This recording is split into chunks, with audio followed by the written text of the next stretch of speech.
King Asumani, crowned with victory's bones, ruled Egypt. His throne was carved from the stone of conquered temples. He ruled not with justice, but with fear.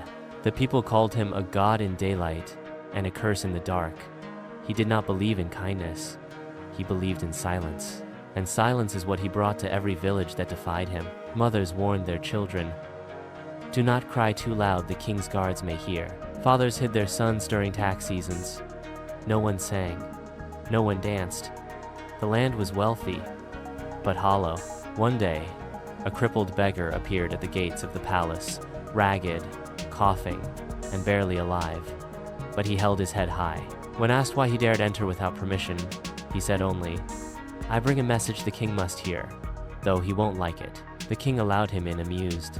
The beggar stood on trembling legs and said, "Even stone can crack, even a shadow can fall, and no man who buries his soul will rest forever." The king laughed, a cold echoing sound. "Kill him," he ordered, "before his riddles poison the walls." That night, the king did not sleep. For the first time in his life, he heard a voice in the dark. Soft, gentle, not like the beggars. It whispered, "You are not the first, but you could be the last." He opened his eyes. The room was empty. The guards had seen nothing. The torches were still burning, but the voice returned the next night, and the next. And with it came visions: a throne of ash, a crown melting in fire, a shadow sitting in his place, weeping blood. He summoned every priest, every healer, every dream reader in the kingdom. They gave him charms, potions, incantations. Nothing worked. He stopped sleeping. He stopped eating. And still, the whisper came. "Your soul is crying to be seen." One day, a blind prophet from the southern borders was brought before him. She knelt and said, "Your heart has been locked in a tomb, but something inside is knocking." He spat at her feet. But that night, he saw his mother, long dead, smiling at him from a distance, then walking away into a field of reeds. The next morning, the king left his palace, alone. He rode past the gold mines, past the shrines built in his name. He passed villages that bowed in silence, until he reached the last river before the desert, a place no soldier dared cross. There, he found a woman, not old, not young, wrapped in white, weaving threads from the river itself, as if light and water obeyed her fingers. She did not flinch at the sight of him. He demanded, "Are you the one haunting my dreams?" She did not answer.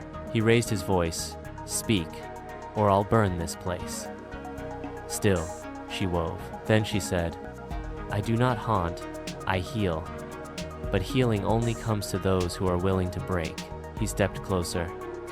"You speak like the beggar." She looked at him, not with fear, but sorrow. He was once like you, lost in his own shadow. He gave his life hoping you'd see yours. The king's lips trembled. "I have crushed cities. Why now? Do I feel small?" She touched the water with her hand. It stilled. "Because for the first time you are hearing your soul." That night, he slept, for the first time in many years. But his dream was not peaceful. He saw his kingdom in flames. Statues of himself toppled, but in the center, there stood a child, holding a glowing orb. He approached the child and asked, "What is that?" The child replied, "It's what you buried long ago." He reached for it and woke up in tears. He returned to his kingdom the next day, barefoot. He walked through the city streets. No one bowed. They stared in disbelief. He stopped at the prison gates and ordered every unjustly imprisoned soul released. He walked to the temple and ordered every gold idol of himself to be destroyed. He sat with orphans and listened to their stories. He watched dancers in the market and smiled. His court was confused. His enemies were silent, but the people began to hope again. For 7 years he ruled in peace. He planted gardens where gallows once stood. He turned war chambers into schools. He spoke less and listened more. Then, one morning, he vanished. No guards, no blood, no trail. Only his crown remained, placed gently on his throne, and beside it, a single white thread still shimmering. Some say he walked into the desert to find the woman once more.